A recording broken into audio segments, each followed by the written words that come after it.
Earlier this week, the 49ers announced contract extensions for both Brock Purdy and Fred Warner. KRON4 sports reporter Ben Ross spoke with Evan Giddings from 95.7 The Game to break it all down. Evan, great to have you back on Sportsnight Live. Appreciate your time. Let's jump right into it. Obviously, a busy 49ers offseason. Start with the big news. Earlier this week, Brock Purdy, 5-year, $265 million extension, $181 million guaranteed. What do you think about the contract? First of all, thanks for having me again, Ben. I think this is the most quarterback appropriate contract that's been given out since Patrick Mahomes signed for a 10-year, $450 million deal. And the reason is every single quarterback that has reset the market for the last 5 seasons, we all know is not the best quarterback. Brock Purdy is the first one that's been paid as he appropriately is ranked. And that's a very good quarterback, not a great one. Borderline top 10 for a lot of people. He was paid the 7th highest amount of money around the league.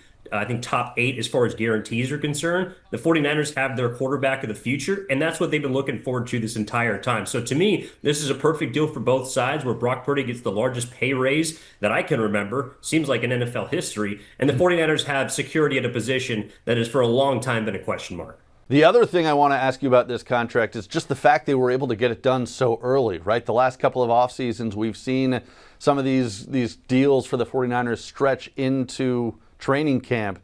How much do you think that can help, and how important is it for the 49ers that this deal is done, in May?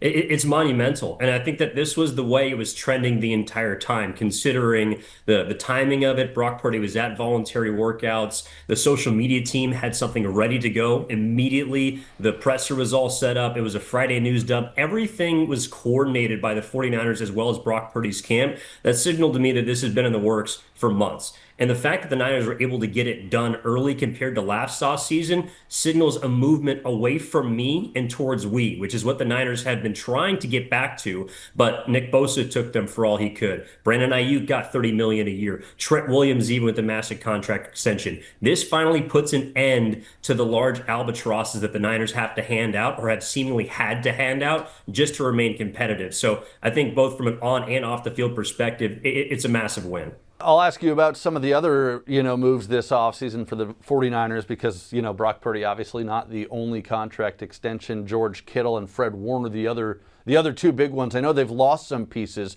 but just what do you think about going all in on those three in particular? Do you like where the 49ers' priorities are this offseason? I do, because I think as opposed to the last couple of off seasons, they've rewarded players that have both been good and will be good in the future. George Kittle, you can make a case as the best tight end in football. He was paid as such. Fred Warner absolutely is the best off-ball linebacker in football, was paid as such.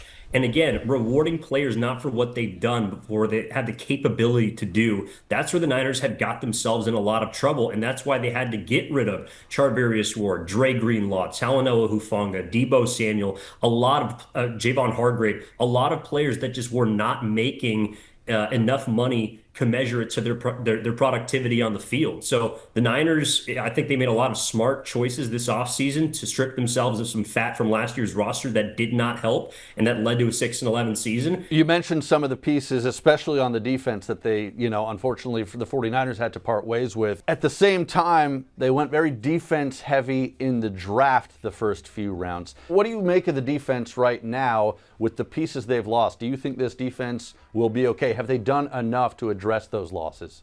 I think if those players were playing at their level that they were 2 years ago, I would consider it a loss. But we only saw one good half of football from Dre Greenlaw. Talanoa Hufanga is a player that since his injury has not been the same first-team all-caliber player that he was a few years back. So the San Francisco 49ers, to me, they put youth and they put speed in the hands of one of the most capable defensive coordinators in football, Robert Saleh. And this is a guy that has gotten the most out of talent, non-talent, and everywhere in between. So to me, the fact that the defense is going to be much younger this year, yes, there's going to be some inexperience, there's going to be some penalties, there's going to be misplays, there's going to be miscommunication, all things that come with being a first or second year player. But Robert Saleh is a guy that I believe can help get this Niners defense back to where it was, which was the backbone of their franchise. When they have been successful in making deep postseason runs, it's been because their defense has led the way. Yeah, that's a great point. Robert Saleh may be the biggest addition of all for that defense this offseason. As for the offense, we've touched on it, and obviously, the Brock Purdy news is great. The George Kittle news is great. The weapons around Purdy for the offense. You mentioned Deebo Samuel now gone. They bring in Demarcus Robinson.